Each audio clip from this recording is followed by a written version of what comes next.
Avoid. You do not rise to the level of your goals. You fall to the level of your standards. Goals live in your imagination. Standards live in your daily behavior. Goals are what you hope for. Standards are what you tolerate, enforce, and repeat, especially when no one is watching. And life does not respond to what you want.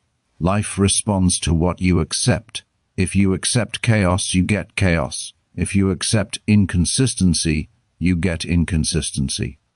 If you accept disrespect from others or from yourself, you get more of it. Many people say they want more from life, but their standards quietly say otherwise. They say they want success, but they tolerate distraction. They say they want confidence, but they tolerate broken promises to themselves. They say they want respect, but they tolerate behavior that slowly erodes their self-respect every single day. This audiobook is not about hype, it is not about motivation, and it is not about pretending everything will magically change tomorrow. This is about something far more powerful, raising the minimum level of behavior you allow in your own life. Because once your standards rise, everything else is forced to follow. Your time changes, your habits change, your relationships change, your identity changes. Most people try to improve their lives by adding more goals, more plans, more information. But real change almost always begins with subtraction. It begins with refusing to tolerate what weakens you. It begins with drawing a quiet but firm line and saying, "This stops here." Raising your standards does not mean becoming arrogant. It does not mean looking down on others. It means deciding that your life deserves structure, discipline, and self-respect. Standards are not rules you negotiate with your mood. They are not promises you break when things get hard. They are non-negotiables, internal laws that guide how you show up even when no one is there to praise you. And here is the truth that separates those who grow from those who stay stuck. Standards are not enforced by motivation. They are enforced by identity. When something becomes part of who you are, you no longer debate it. You no longer rely on willpower. You simply act in alignment with that identity. You do not ask yourself whether you feel like showing up. You show up because that is who you are now. Most people never experience this shift. They live in constant negotiation with themselves, starting, stopping, promising, breaking, repeating the same cycle. Not because they are weak, but because their standards are unclear, low, or inconsistent. This audiobook exists to end that cycle. Over the next chapters, you will learn how standards actually work, why what you tolerate is shaping your future, and how to raise your standards in a way that is quiet, grounded, and permanent. You will learn how to stop relying on emotional motivation and start building internal rules that hold even on your worst days. This is not about becoming perfect. It is about becoming precise. Precise with your time. Be precise with your words. Be precise with your habits. Be precise with what you allow to stay in your life. Raising your standards will cost you something. It will cost you comfort. It may cost you certain habits, certain excuses, and even certain relationships. But what it gives you in return is far more valuable. Self-respect, clarity, and the quiet confidence that comes from knowing you can trust yourself again. You will not need to announce this. Change. You will not need validation. Your results will speak for you. If you are ready to stop lowering yourself to meet circumstances and instead raise your standards so your life is forced to rise, then stay with me. Not for motivation, but for alignment. Not for noise, but for clarity. Because once you decide what you no longer tolerate, you decide who you are becoming. And that decision changes everything. Chapter 1. Your life is not random. Take a moment and look at your life right now. Not the version you explain to other people, not the future you keep promising yourself, the real ordinary life you wake up to every day. Your routines, your energy, your discipline, your results. None of this happened by accident. Most people believe their life is shaped by luck, timing, or circumstances beyond their control. That belief feels comforting because it removes responsibility. If life is random, then failure is not personal. But the truth is far less comforting and far more powerful. Your life has structure. It follows patterns, and those patterns are created by the standards you live by. Here is the principle most people never slow down long enough to confront. Your life is not random. It is organized around your standards. Not the standards you talk about. Not the standards you admire in other people. The standards you enforce when no one is watching. Life does not respond to what you want. Life responds to what you accept. You can want confidence and still tolerate self-neglect. You can want success and still tolerate distraction. You can want respect and still tolerate broken promises to yourself. And life will always side with behavior, not intention. Standards are not dramatic decisions made during moments of motivation. They are quiet rules you follow in ordinary moments. They show up when the alarm goes off and you decide whether to get up or delay. They show up when work becomes uncomfortable and you decide whether to push forward or escape. Over time, these decisions stop feeling like choices and start feeling like identity. This is why standards are so powerful. They shape your life without asking for permission. Most people misunderstand standards. They think standards mean being harsh, rigid, or overly demanding. That misunderstanding keeps them stuck. In reality, standards are an act of self-respect. They define the minimum level of behavior you believe you deserve from yourself. When that minimum is low, life feels chaotic and reactive. When it is clear and firm, life becomes stable and focused. Low standards rarely look like failure. They usually look like almost disciplined, almost consistent, almost committed. And almost is where potential quietly disappears. A person with low standards still tries, still cares, still works hard at times, but their behavior changes with mood, energy, or circumstances. Their standards are conditional, and conditional standards always collapse under pressure. When life gets uncomfortable, comfort wins. High standards are different. They are not emotional. They are structural. They do not ask how you feel today. They state how you operate.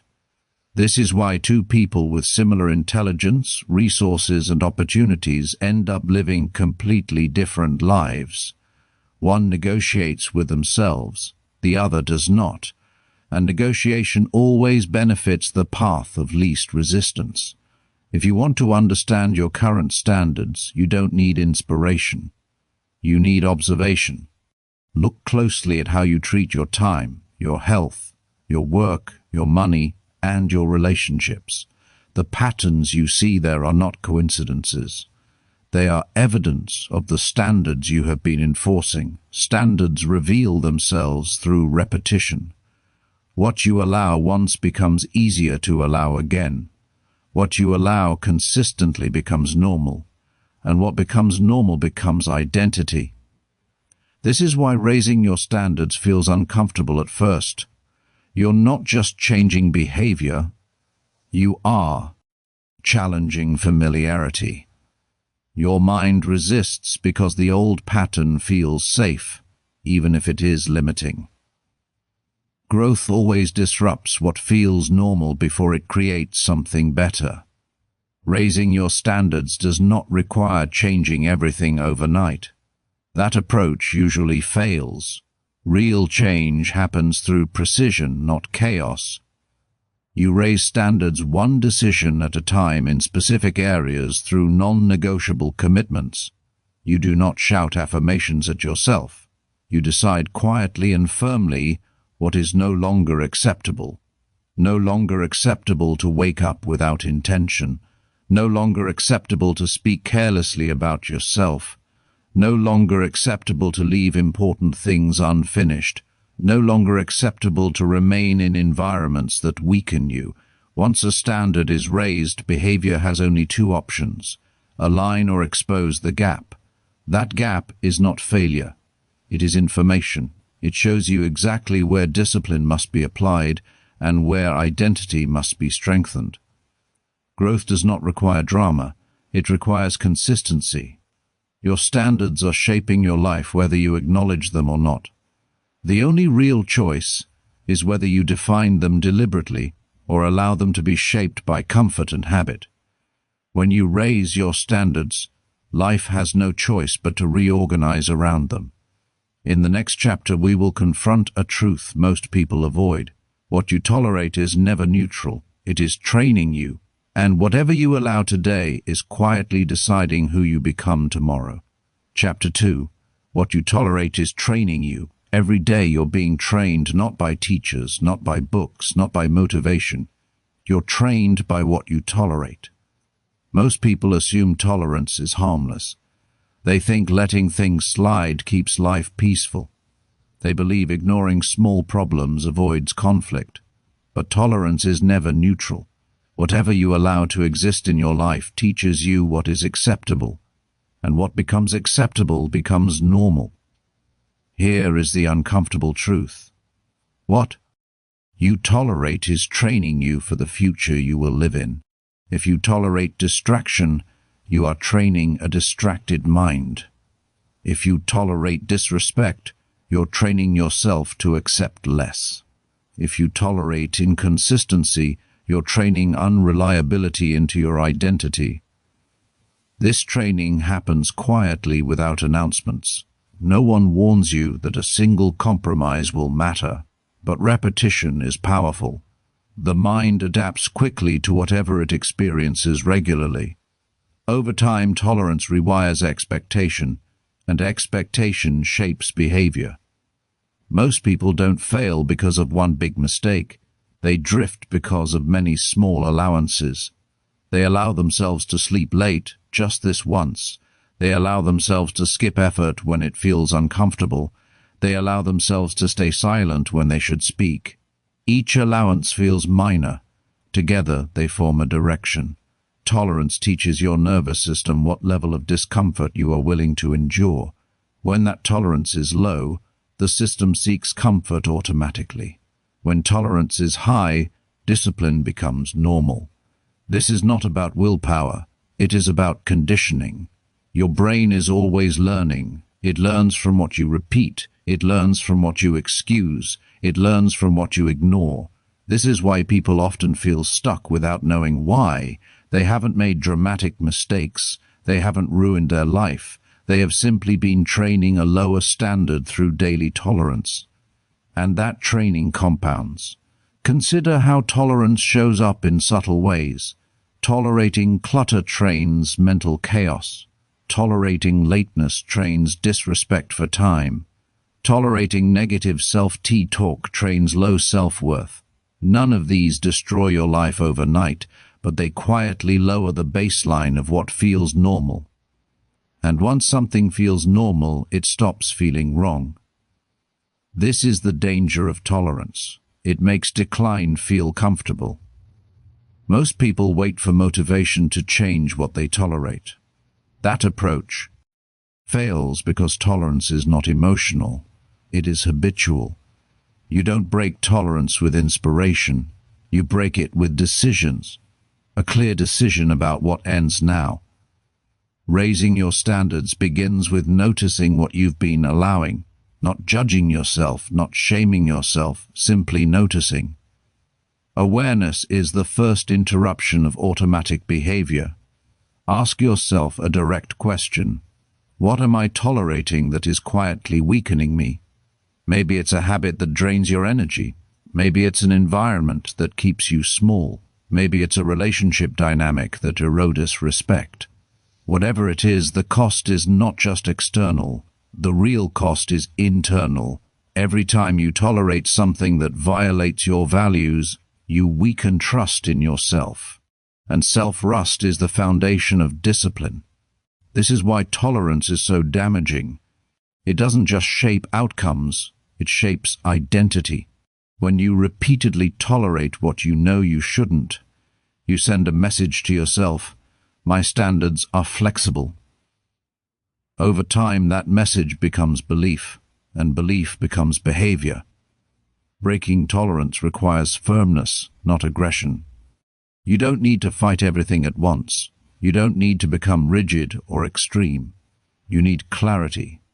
Clarity about one thing at a time.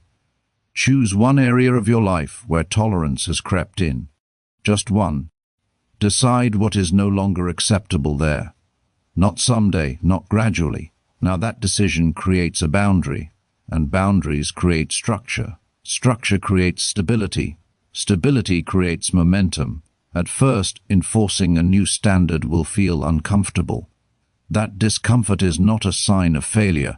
It is a sign that old training is being replaced. Your system is adjusting to a higher baseline. Stay calm. Stay consistent. Let repetition do the work. Do not announce this change. Do not seek validation. Do not explain yourself. Quiet enforcement is more powerful than loud declarations. Every time you refuse to tolerate what weakens you, you strengthen something deeper than discipline. You strengthen self-respect. And self-respect changes how you move through the world. It changes what you accept. It changes what you expect. It changes how others respond to you. Life always adapts to the standards you enforce. If you tolerate less, life gives you more room to grow. If you tolerate weakness, life reinforces it. There is no middle ground. Tolerance is always teaching. The only question is what it is teaching you to become. In the next chapter, we will go deeper into a critical shift most people never make. Understanding why standards must be rooted in identity, not rules. Because rules can be broken. Identity is much harder to negotiate with. Chapter 3. Standards are identity, not rules. Most people try to change their life by creating rules. Wake up earlier, work harder, eat better, be more disciplined. And most people fail not because rules don't work, but because rules are weak when they are not backed by identity. A rule is something you follow when it is convenient. Identity is something you live even when it is uncomfortable. That difference explains why so many people start strong and fade quietly. Here is the shift that changes everything. Rules can be broken. Identity is enforced automatically. When you rely on rules, every decision becomes a debate. You negotiate with your mood. You negotiate with fatigue. You negotiate with excuses, and negotiation always favors comfort, especially when no one is watching. Identity removes negotiation. When something becomes part of who you are, you stop asking whether you should do it. You simply do it. You don't need motivation. You don't need reminders. You don't need pressure. Behavior flows from self-definition. This is why identity-based standards are so powerful. They don't require constant effort. They require clarity. Most people say things like, I'm trying to be disciplined, or I'm working on being consistent. Those phrases sound reasonable, but they reveal uncertainty. Trying leaves room for escape. Identity does not. Compare these two statements. I'm trying to wake up early, I don't wake up late. The first invites negotiation, the second ends it. One is a goal, the other is a standard rooted in identity. This is how high standards are built, not by adding more rules, but by changing the way you see yourself. You stop asking what you should do and start deciding who you are. Identity answers behavior before behavior even begins, but here is where most people get stuck. They try to change identity through words instead of actions. They repeat affirmations. They visualize outcomes. They say things they don't yet live. That creates friction, not transformation. Identity is not claimed, it is earned. Every action you repeat is a vote for the kind of person you are becoming, and the most powerful identities are built through small, consistent behaviors that align with higher standards. You don't become disciplined by declaring it. You become disciplined by acting in alignment when it would be easier not to. This is why standards must be specific. I value discipline is vague. I do not skip commitments I make to myself is clear. Vagueness creates loopholes. Clarity creates structure. Look at the identities that already guide your behavior. You likely don't debate whether to brush your teeth, speak your native language, or show up to certain responsibilities. Those behaviors are not rules you think about. They are part of who you are. High standards work the same way. They move from effort to instinct. To build identity-based standards, you must stop asking what feels right and start defining what is true. True about how you operate, true about what you allow, true about what you refuse. This process is quiet, it is internal, and it is uncomfortable at first because changing identity means letting go of an old version of yourself. The version that negotiated, the version that made exceptions, the version that tolerated. Inconsistency, that version may feel familiar, but familiarity is not the same as alignment. Growth requires separation. You separate from behaviors that no longer match who you are becoming. You stop explaining yourself. You stop justifying. You stop lowering standards to protect comfort. This does not mean becoming rigid or extreme. It means becoming clear. Clear standards create freedom, not restriction. When identity is defined, decisions become easier. Energy is conserved. Mental noise disappears. Instead of asking, should I do this? You ask, is this who I am? That question simplifies everything. If the answer is no, the decision is already made. This is why identity-based standards endure under pressure. When stress increases, rules collapse, identity holds. You may feel resistance. You may feel discomfort, but you no longer question direction. Direction is settled. To make this practical, choose one area of your life where rules have failed you. Health, work, time, speech. Pick one. Rewrite the rule as an identity statement. Not I should work harder, but I finish what I start. Not I want to be healthy, but I don't neglect my body. These statements are not affirmations, they are commitments. And commitments require enforcement, not through punishment, but through consistency. At first, your actions may lag behind your identity. That gap is normal. Do not panic, do not retreat. Use the gap as feedback. Every time you act in alignment, you strengthen identity. Every time you don't, you see exactly where discipline must be applied. This is how standards stabilize quietly, gradually, permanently. Once identity changes, behavior follows without force. Discipline stops feeling like resistance and starts feeling like alignment. You are no longer pushing yourself forward. You're expressing who you are. And that is the difference between temporary change and permanent transformation. In the next chapter, we will address a question many people ask but few understand. Chapter 4. Raise standards without motivation. Most people wait to feel motivated. They wait for energy. They wait for the right mood. And while they wait, nothing changes.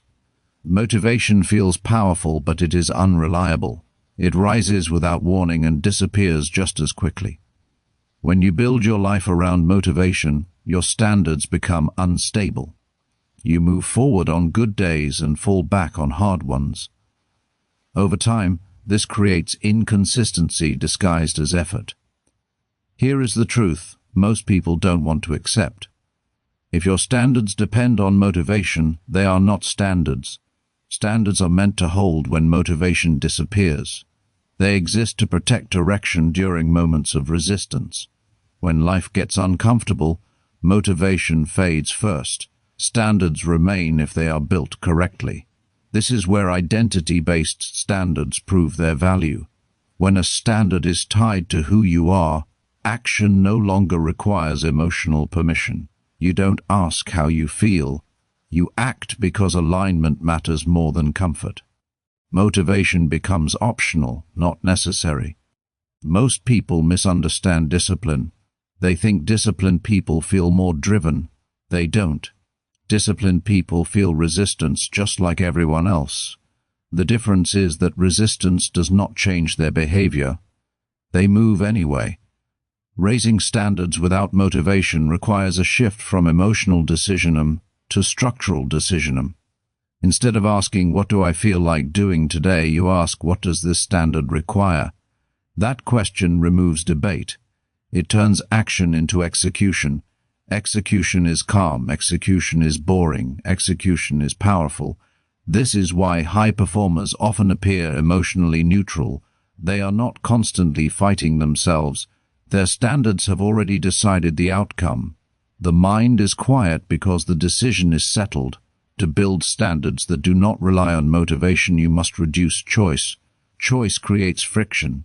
Friction drains energy. Energy loss invites excuses. Standards eliminate choice by defining behavior in advance. When behavior is defined, action becomes automatic. You don't negotiate with yourself at the moment of execution. You follow what has already been decided. This is how routines become anchors. A routine is a standard expressed through time. It tells your nervous system what happens next regardless of mood. When routines are clear, motivation becomes irrelevant. The body moves before the mind starts questioning. But here is the mistake many people make. They try to raise too many standards at once. They overhaul their schedule, habits, and expectations overnight. That creates overload. Overload leads to collapse, and collapse leads to the belief that discipline doesn't work. Discipline works when applied precisely. You raise standards one behavior at a time, one domain at a time. You choose actions so small they feel almost unimpressive. But unimpressive actions repeated daily build unstoppable momentum. This is where most people quit. They want dramatic change. They want visible transformation. They underestimate quiet consistency. High standards are built through small, non-negotiable actions performed without emotion. Not because you feel strong, but because you decided this is how you operate. For example, you don't need motivation to show up on time if punctuality is a standard. You don't need motivation to train your body if neglect is not an option. You don't need motivation to work with focus if distraction is unacceptable. The goal is not to feel inspired. The goal is to remove alternatives. This requires honesty. You must admit where motivation has been your excuse, where you have been waiting to feel ready instead of acting aligned. That waiting is costly. It trains delay, and delay erodes self-rust. Self-rust is built through follow-through. Every time you act without motivation, you reinforce identity. You prove to yourself that standards are real. Over time, resistance weakens, not because tasks become easier, but because identity becomes stronger. This is why disciplined people often describe their actions as just what I do. There is no emotional story attack, no drama, no internal debate, just execution. Calm execution beats emotional intensity every time.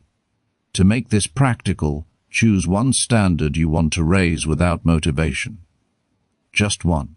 Define it clearly. Attach it to time or trigger. Remove ambiguity, then enforce it for 30 days without negotiation.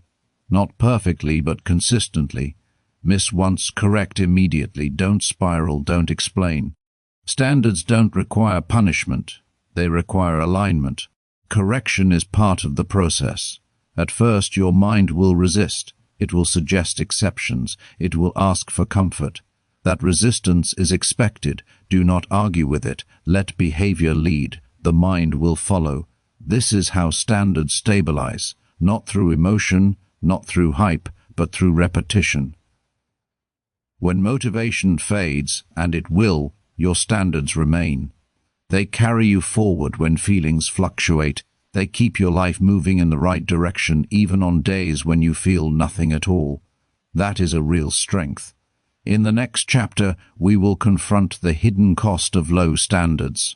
Not the obvious cost you already know, but the higher price most people never calculate until it is too late. Chapter 5. The hidden cost of low standards.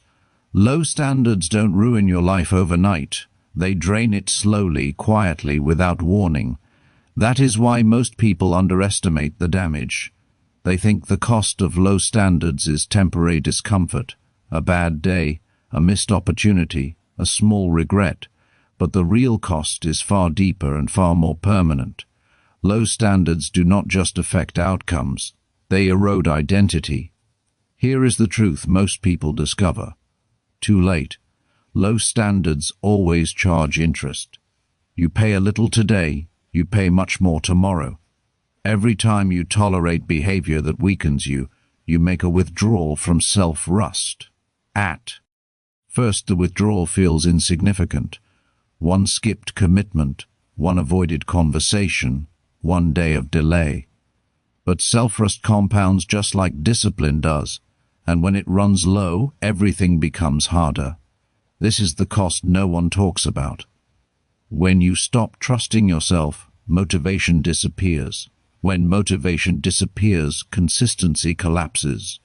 When consistency collapses, identity fractures. Low standards create a quiet internal conflict. You know what you should be doing, but you don't do it.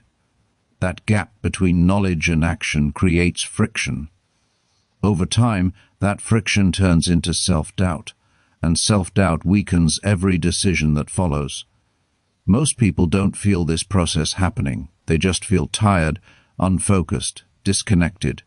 They think they need rest or inspiration. What they actually need is alignment. Low standards create misalignment between who you want to be and how you live. Living in that gap is exhausting. It drains energy not because life is hard, but because you are constantly negotiating with yourself. Negotiation has a cost. Every internal debate consumes mental bandwidth. Every excuse trains avoidance. Every compromise reinforces the belief that your standards are flexible. And once standards become flexible, they collapse under pressure. This is why low standards feel safe in the short term but dangerous in the long term. Comfort today becomes regret tomorrow. The pain of discipline feels sharp but brief. The pain of regret feels dull but endless. Most people choose the pain they feel immediately. Very few consider the pain they accumulate over time. Low standards feel easier now, but they create a future version of you that you won't respect. That loss of self-respect is the real price. When you lower your standards, you don't just lose progress, you lose credibility with yourself. And without self-credibility, confidence becomes performance. You say the right things, you plan the right goals, but deep down, you don't believe yourself.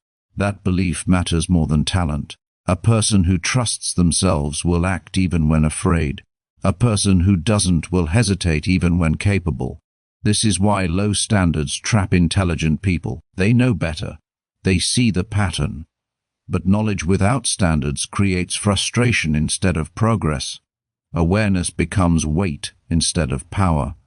And that weight shows up everywhere. In work as procrastination. In health as neglect. In relationships as resentment. Low standards don't scream, they whisper. They tell you that tomorrow is fine, that one more delay won't matter, that you will fix it later. Later becomes a habit, and habits become identity. Here is the shift that changes everything. Raising standards is not about punishment, it is about protection. You raise standards to protect your energy. You raise standards to protect your future. You raise standards to protect your self-respect. High standards are not harsh. They are stabilizing, they remove chaos, they eliminate constant decision-making, they create a sense of order that the nervous system can rely on. This is why disciplined people often appear calm. They are not fighting themselves every day. Their standards have already decided what happens next. Low standards, on the other hand, keep you in a constant state of internal negotiation, and negotiation is exhausting. It drains willpower, focus, and emotional clarity. The longer this continues, the more dangerous it becomes, because eventually you stop trying. Not dramatically, quietly. You stop expecting more from yourself. You lower the bar so you can step over it. You tell yourself stories to justify the gap, and those stories become beliefs. Beliefs become behavior. Behavior becomes destiny. This is how potential disappears without noise. To reverse this, you must calculate cost honestly. Ask yourself a direct question. What is this tolerance costing me over 5 years? Not today, not this week, 5 years. Low standards always create delayed consequences. But delay does not mean optional. The bill always arrives, and when it does, it is paid in regret, stagnation, and lost time. Time is the one thing standards protect most. When you raise your standards, you stop leaking time through indecision, avoidance, and distraction. You reclaim energy that was being spent managing guilt and excuses. Life becomes lighter, not heavier. This is the paradox most people miss. Higher standards create more freedom, not less. Freedom from chaos, freedom from regret, freedom from constantly negotiating with yourself. Raising standards hurts once. Living with low standards hurts every day. The question is not whether you will feel discomfort. The question is when and for how long. Discipline asks for effort. Now regret demands payment forever. In the next chapter, we will address the part most people avoid but cannot escape. The need to cut people, habits, and excuses because you cannot raise standards and keep everything. Growth always requires removal. Chapter 6. Cutting is a requirement, not an option. You cannot raise your standards and keep everything. Something has to go. Usually more than one thing. Most people want growth without loss. They want a better life while holding on to the same habits, the same environments, and the same excuses. That desire is understandable but impossible. Growth is not an addition problem. It is a subtraction problem. Here is the truth most people resist. Raising standards always requires cutting. Cutting is uncomfortable because it feels like loss. But what you are really losing is weight. Dead weight. Things that quietly pull you back to old levels even as you try to move forward. Low standards survive through clutter. Cluttered schedules, cluttered environments, cluttered relationships, cluttered thinking. When everything stays, nothing rises. Most people assume cutting means becoming cold or extreme. It doesn't. Cutting means choosing alignment over attachment. It means recognizing that not everything deserves a place in the next version of your life. There are 3 areas where cutting becomes unavoidable. People, habits, excuses. Let's start with people. Not everyone who has access to you deserves influence over you. Some people drain energy without intending to. Some normalize behaviors you are trying to leave behind. Some only feel comfortable when you stay the same. Their presence may feel familiar, but familiarity is not support. You don't need to attack or explain. You don't need to announce anything.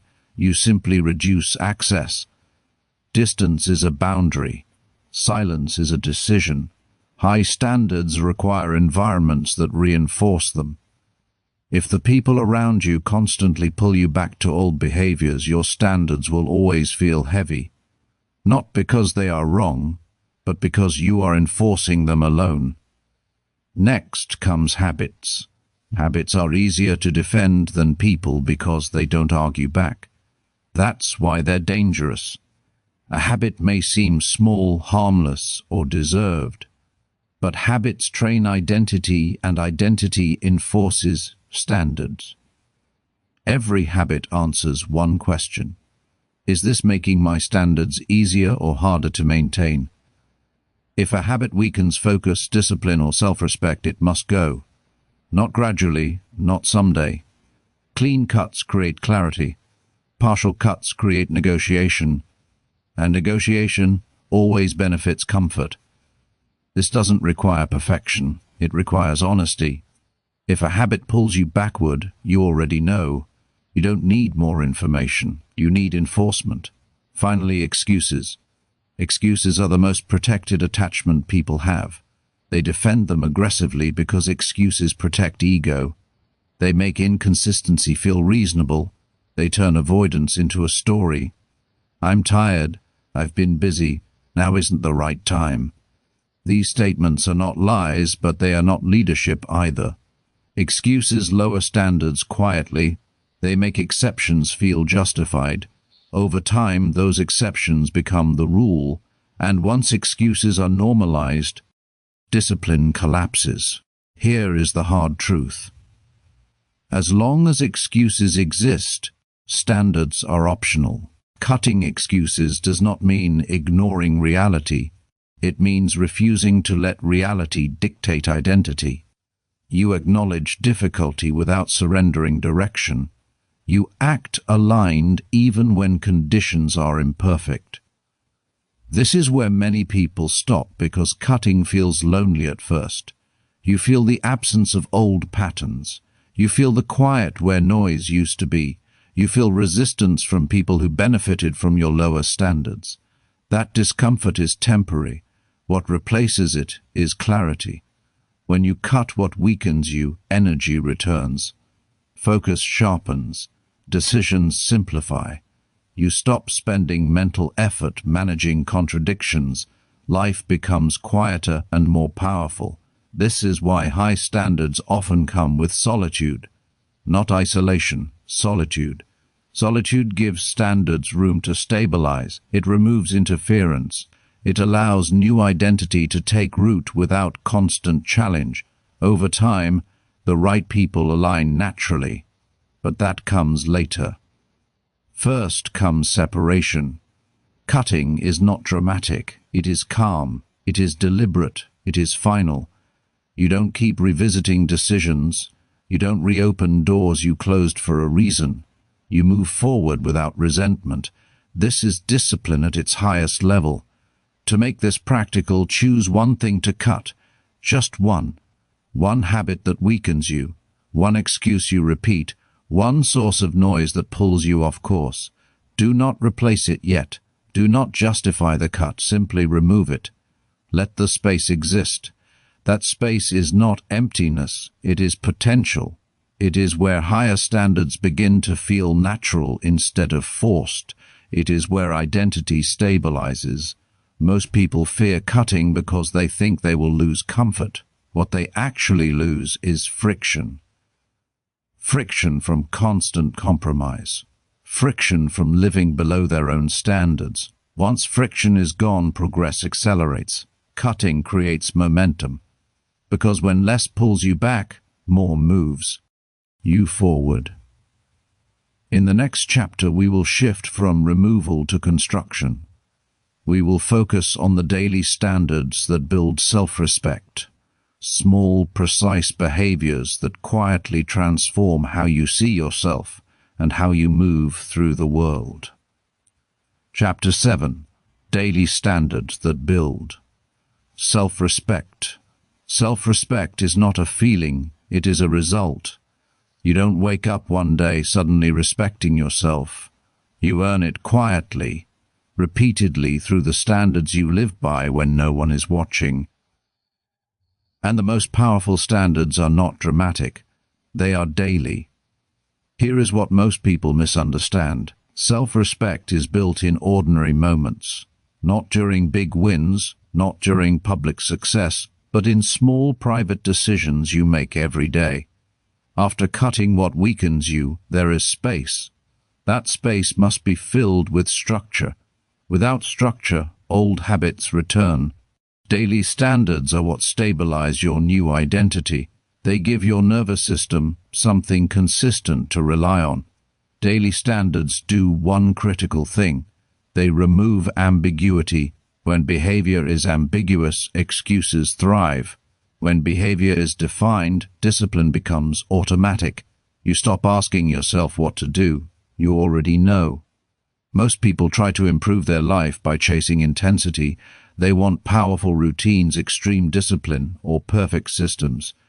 That approach fails because intensity is unsustainable. What lasts is precision. Precision looks boring. Precision looks simple. Precision works. Daily standards are not goals. They are minimums. A goal is something you aim for. A standard is something you do regardless of mood. Standards don't ask for motivation. They operate on agreement. For example, I want to work harder is vague. I start my workday focused without distraction. For the first 60 minutes is a standard. Clarity eliminates negotiation. Daily standards should be small enough to be repeatable and strict enough to be meaningful. If a standard does not create slight resistance, it is too low. If it creates overwhelm, it is too high. The right standard challenges you without breaking you. This balance matters because self-respect grows from consistency, not heroics. Every time you meet your own standard, even in a small way, you reinforce trust in yourself. That trust compounds over time. You stop questioning your ability to follow through. Confidence becomes grounded instead of emotional. This is why disciplined people appear calm. They are not constantly proving themselves. They already trust themselves. Daily standards work best when they are tied to specific domains. Your time, your body, your work, your words. Start with time. A person with self-respect does not treat time casually. They begin their day with intention. That does not require a perfect morning routine. It requires one clear decision how the day starts. Waking up at a consistent time, avoiding immediate distraction, or beginning with a defined task builds momentum before excuses appear. Next is the body. You do not need extreme training to build self-respect. You need consistency. A daily movement standard, hydration standard, or sleep standard signals one message to your nervous system. I take care of myself. That message matters more than intensity. Then comes work. Daily work standards are about follow-through, finishing what you start, showing up focused, doing the uncomfortable part first. When you consistently meet your work standards, your sense of competence rises, and competence is a pillar of self-respect. Finally, your words, how you speak to others and to yourself, reinforces identity. Daily standards around speech eliminate self-sabotage. No exaggeration, no self-mockery, no careless promises. Words shape perception, and perception shapes behavior. This is where many people fail. They set standards but don't enforce them gently. They miss once and turn it into a story. They judge themselves. They spiral. That reaction does more damage than the miss itself. Standards do not require perfection. They require correction. If you miss a standard, you return to it immediately. No drama, no punishment. Correction maintains identity. Overreaction weakens it. This calm enforcement is critical. Self-respect grows when you respond to mistakes with firmness instead of emotion. You don't abandon the standard, you reinforce it. Daily standards also protect against emotional volatility. When emotions rise or fall, standards keep behavior stable. You don't need to feel good to act well. You act well because that is your baseline. This creates freedom. Freedom from mood, freedom from chaos, freedom from inconsistency. Over time, these small standards accumulate into something powerful. You begin to see yourself differently, not because you say different things, but because your behavior tells a new story. I am reliable. I follow through. I don't abandon myself. That internal narrative matters more than any external praise. Most people chase self-esteem through achievement. That path is unstable. Achievement rises and falls. Self-respect, built through daily standards, is stable. It stays when circumstances change. This is why high standards feel grounding instead of stressful. They simplify life, fewer decisions, less internal debate, clear direction. To make this practical, choose one daily standard in one domain, just one. Define it clearly. Make it non-negotiable. Then enforce it for 30 days without modification. Not perfectly, but consistently. Let repetition do the work. Let behavior teach identity. Let self-respect grow quietly without announcement. You don't need to feel different right away. The change will show up in how you move, how you speak, and how you decide. Others may notice that doesn't matter. What matters is that you do. In the next chapter, we will address the final layer: how to maintain high standards long-term without burnout, ego, or external validation. Because raising standards is one thing, never lowering them again is another. Chapter 8. Never lower your standards again. Raising your standards is difficult. Keeping them high is harder. Most people experience a short period of change. They feel strong, focused, and disciplined. Then life pushes back. Stress increases. Fatigue appears. Old habits call quietly. And without realizing it, standards begin to slip. This chapter exists to prevent that. Here is the reality most people overlook. Standards don't fall suddenly. They erode gradually. They fall through small exceptions, through unspoken compromises, through moments where enforcement feels inconvenient. That is why maintaining high standards requires strategy, not emotion. The first principle is this: high standards survive through environment, not willpower. Willpower is temporary. Environment is constant. If your surroundings reward low standards, discipline will always feel heavy. If your surroundings support high standards, discipline becomes natural. This includes physical environment, digital environment, and social environment.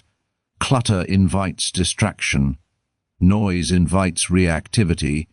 Chaos invites compromise. A clean environment does not make you disciplined, it removes resistance. When resistance is reduced, standards are easier to maintain. This is not about aesthetics, it is about alignment. Next comes ritual. Rituals lock standards into time. A standard without a ritual is fragile. A ritual turns intention into structure. Morning rituals, work start rituals, and end-of-day rituals create predictable anchors that stabilize behavior even when emotions fluctuate. Rituals are not meant to be impressive. They are meant to be repeatable. 5 minutes done daily beats 1 hour done occasionally.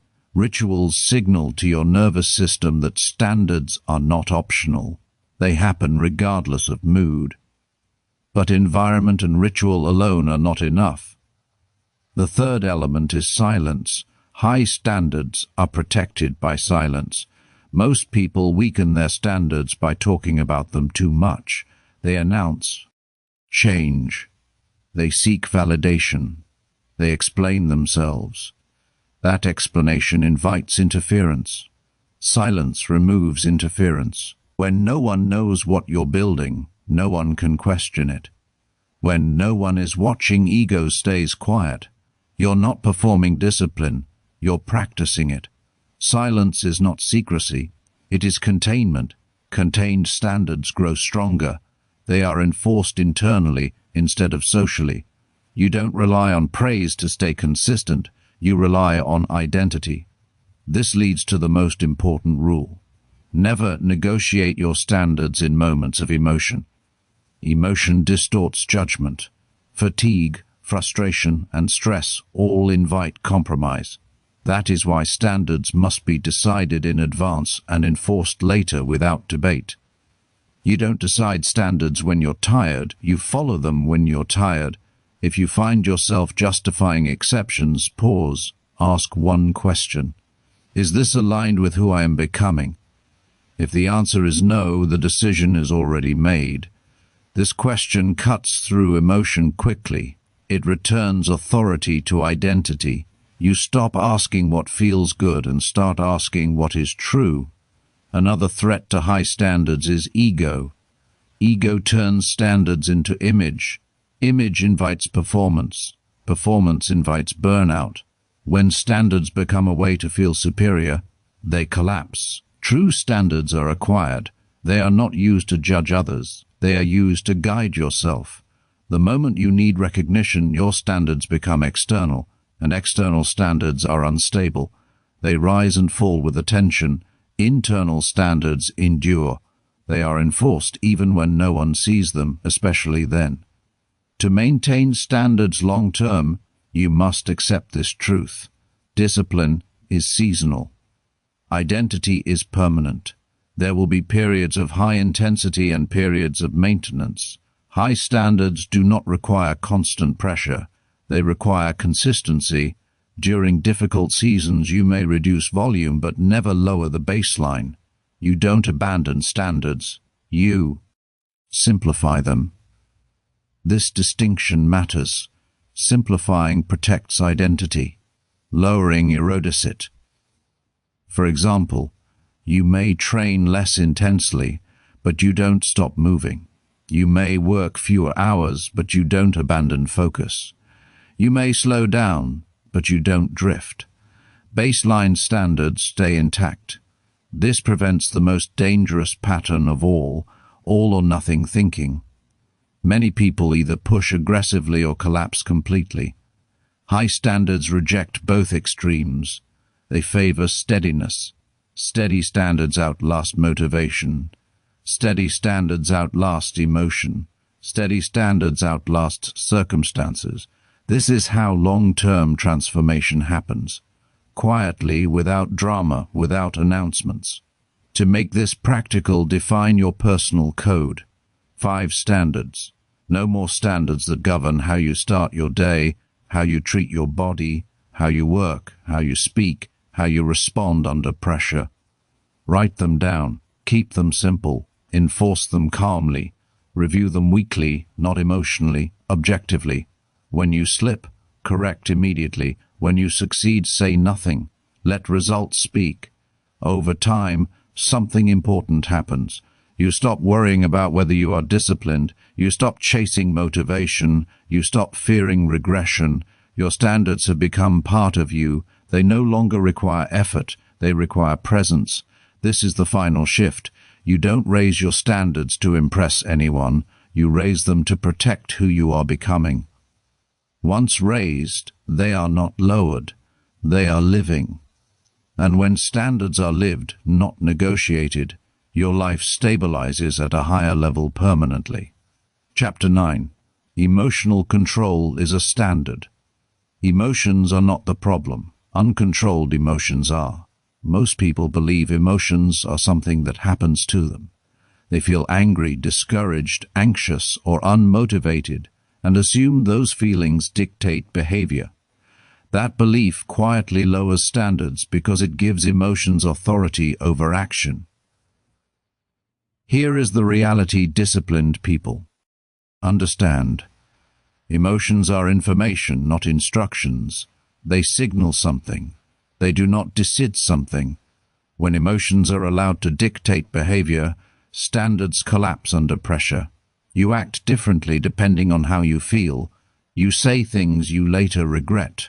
You abandon commitments because discomfort feels urgent. This is not freedom. This is reactivity. High standards require emotional control, not suppression, not denial, but mastery. Mastery means emotions are acknowledged without being obeyed. You feel anger without acting recklessly. You feel fear without retreating. You feel resistance without stopping. That separation is power. Most people think emotionally strong individuals feel less. They don't. They feel just as deeply. The difference is that feeling does not equal action. There is space between emotion and response. That space is a standard. Emotional control is not built in moments of calm. It is built when emotions are high and behavior remains steady. When you choose restraint instead of reaction. When you pause instead of escalate. When you stay silent instead of explaining. Silence is often the highest form of control. When emotions rise, most people rush to release them. They vent, they justify, they externalize. That release feels relieving, but it trains impulsivity. Over time, the nervous system learns that emotion must be discharged immediately. That pattern weakens standards. High standards teach a different lesson. Emotion can exist without action. Discomfort can exist without escape. Pressure can exist without collapse. This is how emotional resilience is built. Practically, this begins with one rule: no major decisions during emotional spikes. When you are angry, exhausted, insecure, or overly excited, your perception is distorted. Any decision made in that state risks lowering standards. High-standard individuals delay decisions until emotional neutrality returns. Delay is not avoidance, it is discipline. Another emotional standard is response timing. You do not respond immediately.